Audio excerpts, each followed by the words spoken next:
ಮೂಡ ಹಗರಣ ಸಂಬಂಧ ದಾಖಲೆ ಕೇಳಿದ್ದಾರೆ ಗವರ್ನರ್. ರಾಜ್ಯಪಾಲರು ಮತ್ತಷ್ಟು ದಾಖಲೆಗಳನ್ನು ಕೊಡಿ ಅಂತ ರಾಜ್ಯಪಾಲರು ಕೇಳಿದ್ದಾರೆ. ಟಿಜೆ ಅಬ್ರಹಾಂಗೆ ಮಾಹಿತಿ ಕೊಡಿ ಅಂತ ಗವರ್ನರ್ ಕೇಳಿದ್ದಾರೆ. ಮತ್ತಷ್ಟು ಮಾಹಿತಿ ಕೊಡಿ, ಮತ್ತಷ್ಟು ದಾಖಲೆ ಕೊಡಿ ಅಂತ ಕೇಳಿದ್ದಾರೆ.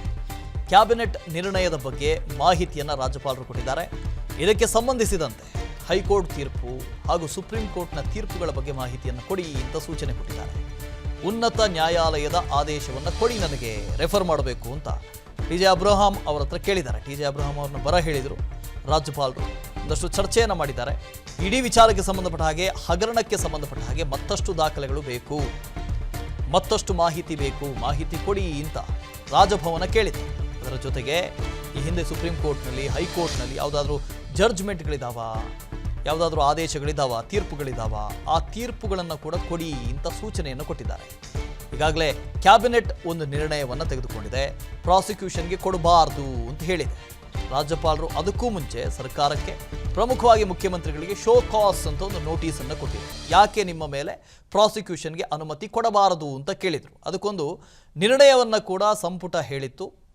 ಈಗ ರಾಜ್ಯಪಾಲರು ಖಾಸಗಿ ದೂರುದಾರ ಅಬ್ರಹಾಂ ಅವರಿಗೆ ಹೆಚ್ಚಿನ ಮಾಹಿತಿಯನ್ನು ಕೊಡಿ, ದಾಖಲೆಯನ್ನು ಕೊಡಿ ಅಂತ ಕೇಳಿದ್ದಾರೆ. ಟಿಜೆ ಅಬ್ರಹಾಂ ಚರಿತ್ರೆ ಬಗ್ಗೆ ರಾಜ್ಯಪಾಲರಿಗೆ ಮಾಹಿತಿ ಕೊಡಲಾಗಿದೆ. ರಾಜ್ಯ ಸರ್ಕಾರ ಕೊಟ್ಟಿದೆ. 1 ಕೋಟಿ ರೂಪಾಯಿಗೆ ಸರ್ಕಾರಿ ಅಧಿಕಾರಿಗೆ ಬ್ಲ್ಯಾಕ್ ಮೇಲ್ ಮಾಡಿದ್ರು. ಸಿಡಿ ಸಮೇತ ರಾಜ್ಯಪಾಲರಿಗೆ ಮಾಹಿತಿಯನ್ನು ಕೊಟ್ಟಿದೆ ಸರ್ಕಾರ. ರಾಜ್ಯ ಸರ್ಕಾರದ ಆರೋಪಕ್ಕೆ ನಿಮ್ಮ ಪ್ರತಿಕ್ರಿಯೆಯನ್ನು ತಿಳಿಸಿ. ಟಿಜೆ ಅಬ್ರಹಾಂ ಬಳಿ ಮಾಹಿತಿಯನ್ನು ಕೇಳಿದ್ದಾರೆ ರಾಜ್ಯಪಾಲರು. ಏನದು 1 ಕೋಟಿ ರೂಪಾಯಿ ಅಂತ ಪ್ರಶ್ನೆ ಮಾಡಿದ್ದಾರೆ. ಸಮಗ್ರ ಮಾಹಿತಿ ಕೊಡಿ ಅಂತ ಗವರ್ನರ್ ತಿಳಿಸಿದ್ದಾರೆ. ಸಂಪೂರ್ಣ ಮಾಹಿತಿಯೊಂದಿಗೆ ಮತ್ತೊಮ್ಮೆ ಭೇಟಿಯಾಗಿ, ಮತ್ತೊಮ್ಮೆ ರಾಜ್ಯಪಾಲರನ್ನ ಭೇಟಿಯಾಗುವ ಸಾಧ್ಯತೆ ಇದೆ. ಸರ್ಕಾರದ ಆರೋಪಕ್ಕೆ ದಾಖಲೆಯನ್ನ ಅಬ್ರಹಾಂ ಸಂಗ್ರಹಿಸ್ತಾ ಇದ್ದಾರೆ. ಮಾರುತಿ ಪಾವಗಡ ಇದ್ರ ಬಗ್ಗೆ ಹೆಚ್ಚಿನ ಡೀಟೇಲ್ಸ್ ಅನ್ನು ಕೊಡ್ತಾ ಹೋಗ್ತಾರೆ. ಲೈವ್ನಲ್ಲಿ ಜಾಯ್ನ್ ಆಗ್ತಾ ಇದ್ದಾರೆ. ಮಾರುತಿ, ಪದೇ ಪದೇ ಅಬ್ರಹಾಂ ಅವ್ರನ್ನ ಕರೆಸ್ತಾ ಇದ್ದಾರೆ, ರಾಜ್ಯಪಾಲರು ಮಾಹಿತಿ ಕೇಳ್ತಾ ಇದ್ದಾರೆ, ಚರ್ಚೆ ನಡೆಸ್ತಾ ಇದ್ದಾರೆ. ಯಾವುದರ ಬಗ್ಗೆ ಚರ್ಚೆ ಅಂತ? ಇದು ಪ್ರಾಸಿಕ್ಯೂಷನ್ಗೆ ಕೊಡಬೇಕು, ಮೂಡಾದ ಪ್ರಕರಣದಲ್ಲಿ ಇನ್ನೊಂದಷ್ಟು ದಾಖಲೆಗಳನ್ನು ಕೊಡಿ ಅಂತ ಕೇಳ್ತಾ ಇದ್ದಾರೋ, ಅಥವಾ ಅಬ್ರಹಾಂ ಅವರ ವಿರುದ್ಧವೇ ಸರ್ಕಾರ ಆರೋಪ ಮಾಡ್ತಲ್ಲ ಅದಕ್ಕೆ ಸಂಬಂಧಪಟ್ಟ ಹಾಗೆ ಮಾಹಿತಿ ಕೇಳ್ತಾ ಇದ್ದಾರೋ ಅಂತ? ವಾಸು, ನಿನ್ನೆ ರಾಜ್ಯಪಾಲರು ಅಬ್ರಹಾಂ ಅವರನ್ನು ರಾಜಭವನಕ್ಕೆ ಕರೆಸ್ಕೊಂಡಾಗ ಅವರು ಮುಂದೆ 2 ಪ್ರಶ್ನೆಗಳನ್ನು ರಾಜ್ಯಪಾಲರು ಇಟ್ಟಿರುವಂಥದ್ದು.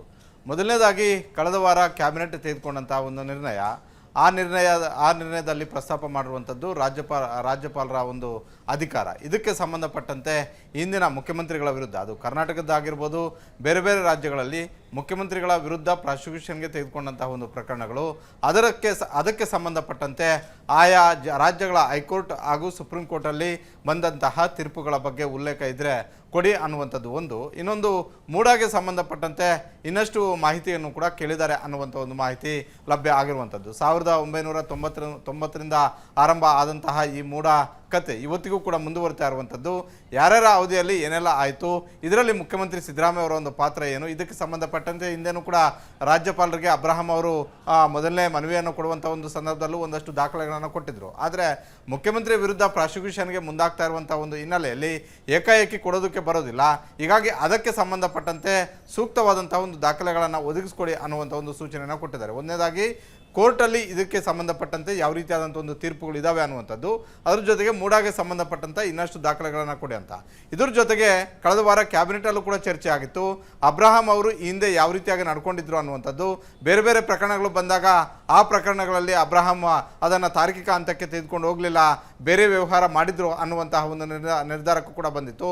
ಅದಕ್ಕೆ ಸಂಬಂಧಪಟ್ಟಂತೆ ಈ ಹಿಂದೆ ಕೆಲ ಮಾಧ್ಯಮಗಳಲ್ಲಿ ಬಂದಂತಹ ವರದಿಗಳನ್ನು ಕೂಡ ರಾಜಭವನಕ್ಕೆ ತಲುಪಿಸುವಂಥ ಒಂದು ಕೆಲಸ ರಾಜ್ಯ ಸರ್ಕಾರ ಮಾಡಿತ್ತು. ಇದಕ್ಕೆ ಸಂಬಂಧಪಟ್ಟಂತೆ ನಿನ್ನೆ ಅಬ್ರಹಾಂ ಅವರನ್ನ ಮಾಹಿತಿಯನ್ನು ಕೇಳಿರುವಂಥದ್ದು. ಇದಕ್ಕೆ ರಾಜ್ಯ ಸರ್ಕಾರ ಮಾಡಿರುವಂತಹ ಈ ಒಂದು ಆರೋಪಕ್ಕೆ ನಿಮ್ಮ ಒಂದು ಪ್ರತಿಕ್ರಿಯೆ ಏನು? ಆ ಪ್ರಕರಣದಲ್ಲಿ ಏನೆಲ್ಲ ಬೆಳವಣಿಗೆಗಳು ಆಗಿದ್ದಾವೆ? ಇವತ್ತಿಗೂ ಕೂಡ ಆ ಪ್ರಕರಣ ಲೋಕಾಯುಕ್ತ ಕೋರ್ಟಲ್ಲಿ ಮುಂದುವರಿತಾ ಇದೆಯಾ? ಇದಕ್ಕೆ ಸಂಬಂಧಪಟ್ಟಂತೆ ನನಗೆ ಒಂದಷ್ಟು ಮಾಹಿತಿಯನ್ನು ಕೊಡಿ ಅನ್ನುವಂಥ ಒಂದು ಸೂಚನೆಯನ್ನು ಕೊಟ್ಟಿರುವಂಥದ್ದು. ಹೀಗಾಗಿ ಅಬ್ರಹಾಂ ನಿನ್ನೆ ಬಂದ ಆ ಕ್ಷಣದಿಂದಲೂ ಕೂಡ ದಾಖಲೆಗಳನ್ನು ಸಂಗ್ರಹ ಮಾಡುವಂಥ ಒಂದು ಕೆಲಸ ಮಾಡ್ತಾ ಇದ್ದಾರೆ ಅನ್ನುವಂಥ ಒಂದು ಮಾಹಿತಿ ಲಭ್ಯ ಆಗಿದೆ.